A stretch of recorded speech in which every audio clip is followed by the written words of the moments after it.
Hello बच्चों, so let's see this question. So the question says there are 5 routes from place A to place B. तो place A से place B के लिए 5 routes हैं and 3 routes from place B to place C. Find how many different routes are there from A to C via B. तो A से C तक जाने के ऐसे कितने डिफरेंट रूट से फाइंड आउट करना है, बट वाया B यानी कि B से होकर ही जाना है. तो ये हमारा क्वेश्चन है.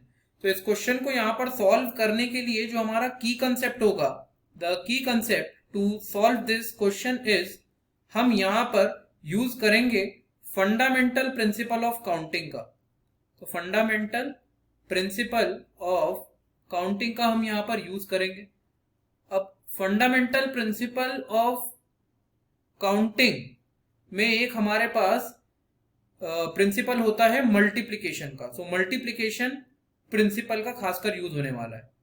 तो मल्टीप्लिकेशन प्रिंसिपल के तहत क्या होता है, कोई भी इवेंट के अकर होने के चांसेस मान लीजिए वो m डिफरेंट वेज में अकर हो सकता है, और वहीं दूसरी ओर एक दूसरा इवेंट n डिफरेंट वेज में अकर हो सकता है.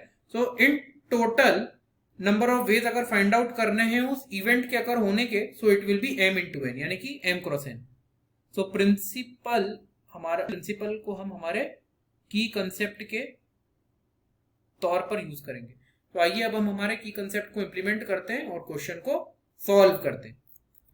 तो अब हमसे बोला गया है क्वेश्चन में कि आपके पास ए से लेकर बी तक जाने के कितने वेज हैं, 5.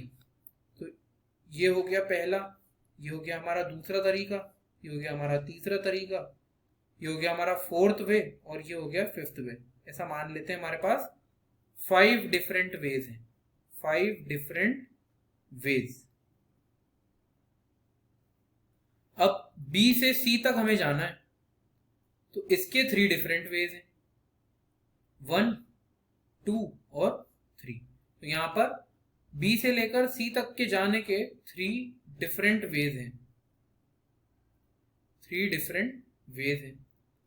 तो अगर मैं टोटल नंबर ऑफ वेज की बात करूं, टोटल नंबर ऑफ वेज की अगर मैं बात करूं ए से लेकर सी तक जाने के वाया बी यानी कि बी के थ्रू जाने के, तो सबसे पहले ए से लेकर बी तक जाने के आपके जो 5 डिफरेंट वेज हैं उसमें से कोई भी एक तरीका आप सिलेक्ट कर लो, या कोई भी एक जो 5 डिफरेंट रूट्स हैं उसमें से कोई भी एक डिफरेंट रूट आप चूज कर लो. तो 5 ऑप्शंस हैं आपके पास, 5 में से कोई भी एक चूज करना है, तो 5 ऑप्शंस हैं. मल्टीप्लाई विद, मान लेते हैं कि आपने ये वाला रूट सिलेक्ट कर लिया. अब B से लेकर C तक जाने के कितने रूट्स हैं, 3. तो 3 ऑप्शंस हैं आपके पास, कोई भी आप एक सिलेक्ट कर लो. तो मान लीजिए आपने ये वाला सिलेक्ट कर लिया, तो ये एक रूट बन गया. सो 3 ऑप्शंस थे, तो 5 इंटू 3. ऐसा है, अगर आप मल्टीप्लाई कर देंगे 5 इंटू 3 तो आपको डिफरेंट नंबर ऑफ रूट्स मिल जाएंगे. तो 5 3 15. सो 15 वेज या 15 डिफरेंट रूट्स हैं हमारे पास A से C तक जाने के वाया B. तो डिफरेंट रूट्स हैं वो सभी. So it is the answer of this question, and that is all about solution. I hope you understood the solution well. Wish you best of luck, and with this, thank you.